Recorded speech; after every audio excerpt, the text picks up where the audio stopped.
What is up, you guys? Today, I'm gonna show you how to actually fix your hormones and why everything that you're doing either feels like a partial solution or it makes you feel worse or it does nothing at all. You guys are trying so hard to fix your body so that you can have energy, so that you can lose the weight. And I'm gonna literally demonstrate for you why these things are not sustainable, why they're not lasting, or why they're just not working. And I'm gonna do a little demonstration for you guys. So let's go ahead and let's get into it. This here is what we call the hormone hierarchy. Technically, the hormone hierarchy starts here, but this foundational piece is really important as well. If you notice here at the top, the very top of the pyramid is your sex hormone. This is your estrogen, your progesterone, and your testosterone. A lot of you guys are like, oh, I'm gonna try HRT, or I went on HRT and it didn't do anything. Unfortunately, guys, you have more than 3 hormones, or 2 hormones for traditional HRT, your estrogen and your progesterone. You have more than those. You have a whole bunch of other hormones that are more than likely the hormones that are responsible for you not being able to lose weight. Especially if you're getting closer to menopause and your estrogen's low, there's a good chance your estrogen and your progesterone have nothing to do with the reason that you can't lose weight. It's somewhere else on the hierarchy. If you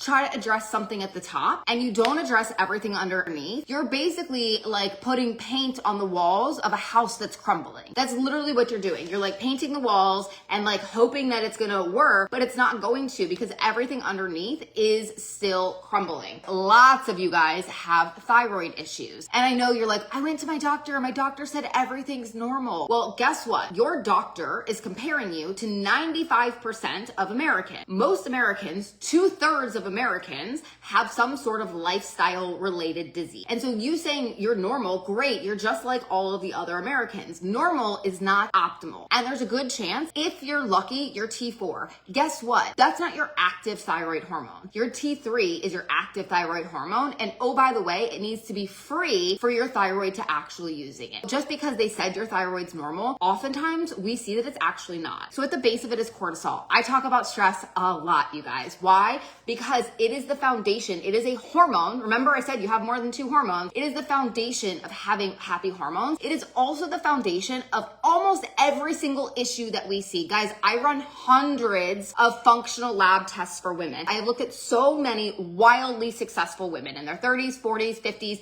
and even into their 60s. And I'm telling you, one of the biggest things I see is issues with cortisol. And believe it or not, it is not high cortisol. It is typically low cortisol, which is why testing over 24 hours is so critical. So many of you guys are taking supplements like ashwagandha for high cortisol, and then we run tests and I'm like, stop taking that. You're making the problem worse. You don't have it. Low cortisol can feel like high cortisol because you have adrenaline. It's a lot of times we see low cortisol, especially in really successful women. So it's a lot of cortisol issues. And then insulin. Insulin's a big one. Now there's phases in your cycle where you're going to be naturally more insulin resistant, but also going through menopause is going to make you naturally more insulin resistant. One of the biggest issues with A1C and blood sugar actually comes from cortisol. So I see so many successful women that eat really healthy, they work out, they do all of the things. Their A1C is creeping towards pre-diabetic ranges, and they're so confused by this. It goes back to cortisol. If somebody doesn't understand this and they're trying to quote help you fix your hormones, you're gonna stay in this cycle. You're gonna always be trapped trying to fix something and chasing symptoms versus actually getting, if you, instead of playing whack-a-mole with your symptoms, you can actually go up and fix the problem and it fixes everything. If you fix the thing at the top, it's gonna have a waterfall effect on all the other things. And again, this isn't a hormone, but I added it on here because it's really important.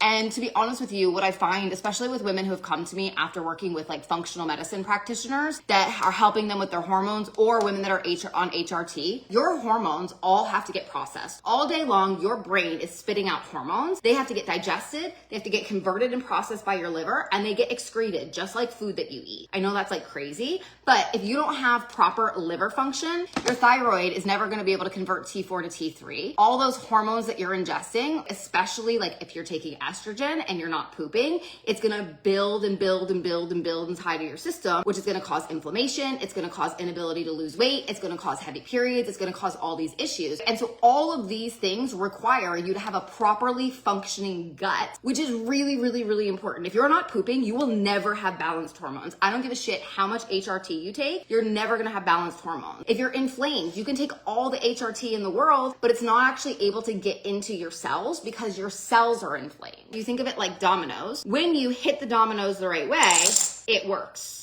But if I hit the end domino, none of the other dominoes are gonna fall. If I hit this domino, none of the other dominoes are gonna fall. You've gotta hit the dominoes in the right order, and then all of the things can actually start to flow. I could make this much more involved. I could talk about inflammation and all these different things, but that's not gonna be helpful for you guys. This is really just the keys, where to really think about like how to get started and why, unless you're addressing this, you're gonna really, really, really struggle to balance your hormones. And literally, you guys have more than 2 hormones, which is why when you're going to your doctor and they're like, your thyroid's normal, or here's an estrogen patch, you're like, oh my God, that didn't help. No shit, it didn't help. You're a whole complete woman and you have more than 1 hormone. Like they're like, here's an estrogen patch. Cool. Here's some T4. Cool. Not helpful if your gut can't convert it, or if your cortisol is super high and it's eating up all of your minerals. You have to look at the whole entire system. And that's the way, like if you push the right domino in the right order, all the dominoes will start to fall. It's not always a fast process. Like sometimes it feels like watching paint dry, but once you get that first domino in line, all the dominoes can actually start to fall, which is pretty freaking cool. That's what I wanted to share with you guys. I hope you guys found this helpful. As always, my inbox is open if you guys have questions. Otherwise, I hope you guys like this. That's it. Bye guys.